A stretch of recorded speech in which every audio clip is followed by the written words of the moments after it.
सुनो, ये कहानी है 1980 के महाराष्ट्र की, एक छोटे से गांव की, जहां कई दिनों से मौत का साया मंडरा रहा था। हर रोज गांव का कोई ना कोई मर्द रहस्यमयी तरीके से गायब हो जाता। लोगों के चेहरे पर डर साफ दिखता। सूरज ढलते ही सब दुकानें बंद कर देते और अपने घर के बाहर टांग देते एक बोर्ड जिस पर लिखा होता, कल आना।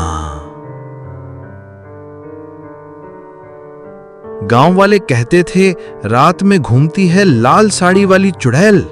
वो घर घर जाकर दरवाजा पीटती और अंदर मौजूद मर्द का नाम पुकारती। उसकी आवाज इतनी मोहक, इतनी डरावनी कि कोई रोक ही नहीं पाता खुद को। और जैसे ही दरवाजा खुलता, वो आदमी चुड़ैल के साथ हमेशा के लिए चला जाता। इसी गांव में एक दिन आया मोहन, एक रिपोर्टर। वो जानना चाहता था कि सच्चाई क्या है।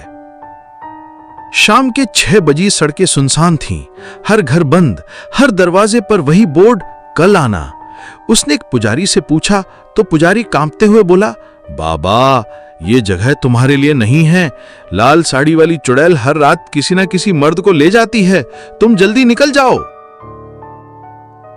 और फिर पुजारी अंधेरे में गुम हो गया।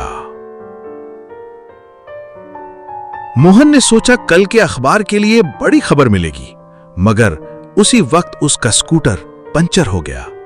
अंधेरा और गहराता गया। सड़क पर सन्नाटा इतना गहरा कि मोहन को अपने दिल की धड़कनें सुनाई दे रही थीं।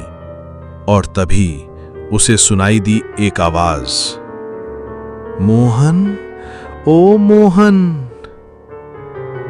मोहन ने डरते डरते अपने स्कूटर के शीशे में देखा और जैसे ही देखा, उसकी आंखें फटी की फटी रह गईं। मोहन जान बचाने के लिए दौड़ा, एक छोटे से मकान में घुसा और दरवाजा बंद कर लिया। लेकिन तभी धड़ाम धड़ाम धड़ाम, कोई दरवाजा पीट रहा था और अजीब अजीब आवाजें पूरे कमरे में गूंज रही थीं। मोहन कांपता रहा। रात धीरे धीरे बीत गई और फिर सब शांत हो गया। सुबह जब गांव वाले वहां पहुंचे, दरवाजा खुला पड़ा था। अंदर मोहन बेहोश पड़ा था। आज तक किसी को नहीं पता कि उस रात चुड़ैल ने मोहन के साथ क्या किया, पर गांव वाले कहते हैं शायद वो बच गया क्योंकि वो गांव का नहीं था। और आज भी उस गांव के हर दरवाजे पर वही बोर्ड टंगा है, कल आना।